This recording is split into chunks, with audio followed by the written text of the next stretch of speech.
Now fourth Mendelian disorder is thalassemia.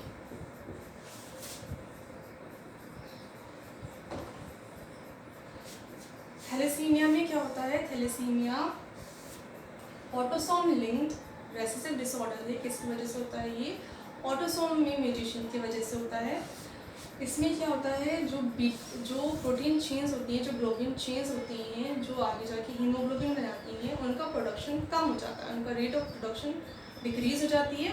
अब rate of production decrease हो जाएगी, chains की, प्रोटीन चेन्स की, अल्फा एंड बीटा किसी की भी हो सकती है।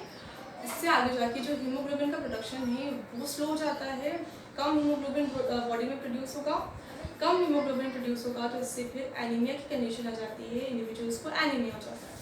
तो कैरेक्टरिस्टिक सिम्टम क्या है थैलेसीमिया का? एनीमिया। थैलेसीमिया की कंडीशन हो तो एनीमिया कॉज होता है। अब थैलेसीमिया कितने टाइप का हो सकता है? 2 टाइप्स का हो सकता है, alpha thalassemia and beta thalassemia. कौन सी चेन का प्रोडक्शन डिक्रीज हो रहा हो, rate of production alpha chain की, अल्फा ग्लोबिन चेन की डिक्रीज हो रही हो, तब उसको कहेंगे फिर अल्फा थैलेसीमिया। और अगर बीटा ग्लोबिन चेन की उनका production, rate of production decrease हो रहा है, तब उसको कहेंगे beta thalassemia. Alpha thalassemia 16th chromosome पे जो जीन प्रेजेंट है उसमें म्यूटेशन की वजह से होता है, और ये 11th क्रोमोसोम पे जो जीन प्रेजेंट है उसमें डिफेक्ट के कारण या म्यूटेशन के कारण होता है।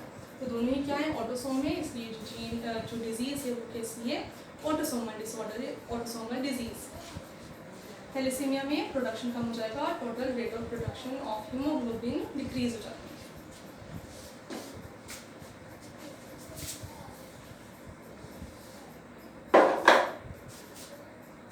Next, Mendelian disorder is phenyl ketone urea। Phenyl ketone urea को प्रीवियस टॉपिक में भी स्टडी कर चुके हैं, डिस्कस कर चुके हैं। फिनाइल कीटोन यूरिया में क्या होता है, इसके अंदर क्या होगा, अपन इंजेस्ट करते हैं फूड स्टफ जिसमें प्रोटीन प्रेजेंट है। तो प्रोटीन्स एमिनो एसिड के बने हुए होते हैं, जिसमें फिनाइल एलिनिन एमिनो एसिड भी प्रेजेंट हो सकता है। मोस्ट केसेस में, मोस्ट प्रोटीन्स में phenyl alanine amino acid present होता है। तो वो उस प्रोटीन प्रोडक्ट के साथ बॉडी में एंटर कर जाता है। बॉडी में एंटर करने के बाद फिनाइल एलिनिन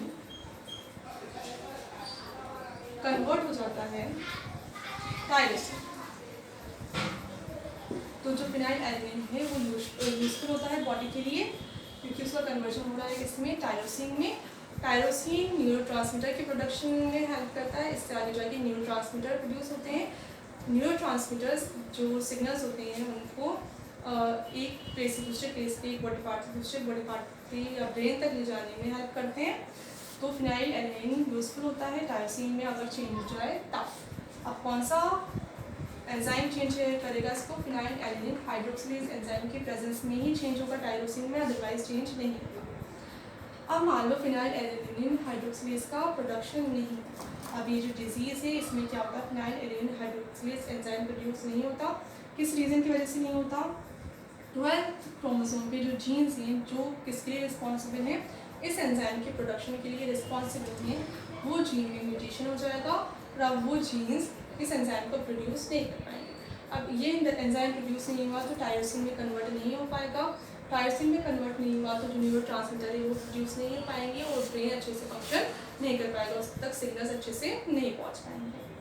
अब फिनाइल एलिनिन या तो ऐसे ही बॉडी में एक्यूमुलेट हो सकता है, इकट्ठा होकर रह सकता है, या फिर ये अदर एंजाइम्स की हेल्प से चेंज हो जाएगा phenyl pyruvate.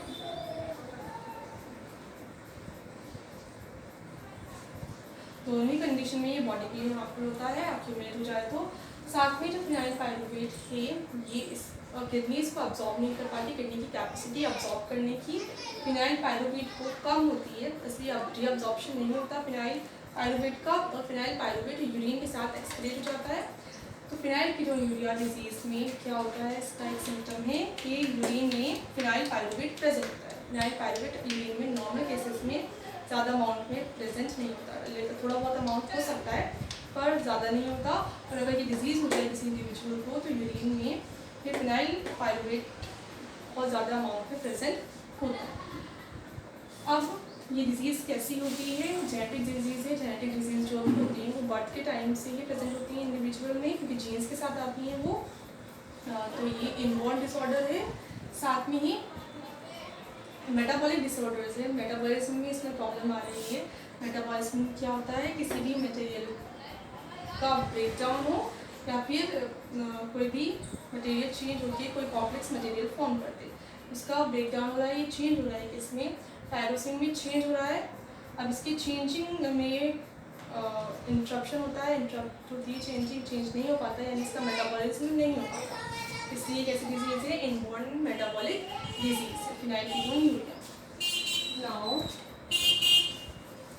Last disorder, Mendelian disorder, cystic fibrosis.